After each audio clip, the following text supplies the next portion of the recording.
સંજેલીમાં ભૂમાફિયા દ્વારા દબાણનો રાફડો, પંચાયતે નોટિસ તો આપી પણ બુલડોઝર ક્યારે ફેરવશે?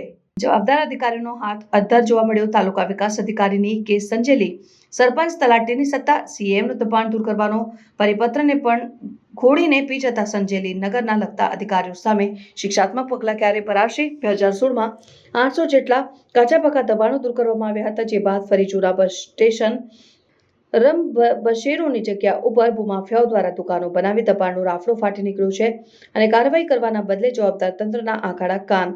સંજેલી ગ્રામ પંચાયતમાં સરકારી પડતર અને ગૌચર જમીન પરના દબાણો દૂર કરવા સીએમનો પરિપત્રને પણ ઘોડીને પી જતા ટીડીઓ અને પંચાયત તલાટી, સરપંચ, સંજેલી તાલુકા વિકાસ અધિકારી અને પંચાયત તંત્રની નિષ્કાળજીના કારણે દબાણનો રાફડો જવાબદાર તંત્ર ભૂમાફિયા ઉપર મહેરબાન.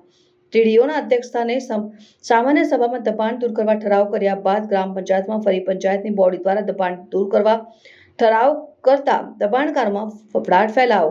ગુજરાતના મુખ્યમંત્રી ભૂપેન્દ્ર પટેલની કડક શબ્દોમાં ટકોર બાદ પણ તંત્ર દ્વારા દબાણ દૂર કરવા નિષ્ફળ નીવડ્યું. મળતી માહિતી અનુસાર ટીડીઓને દબાણ દૂર કરવા નોટિસ ફટકારતા ઊંઘેલું તંત્ર દોડતું થયું અને તાબડતોબ નોટિસો તૈયાર કરી દબાણકારોને નોટિસ ફટકારતા માહોલ ગરમાયો હતો. 15 દિવસમાં આધાર પુરાવા રજૂ કરવા નોટિસ ફટકારાતા ભૂમાફિયાઓમાં ફફડાટ ફેલાઈ જવા પામ્યો છે. જવાબદાર તંત્ર ફક્ત દબાણ હટાવવા માટે નોટિસ આપી સંતોષ માની લેતા હોય છે અને એક બાજુ ભાડાની વસૂલી કરતા હોય અને બીજી બાજુ દબાણ દૂર કરવાની નોટિસ આપતા લોકો મૂંઝવણમાં મુકાયા.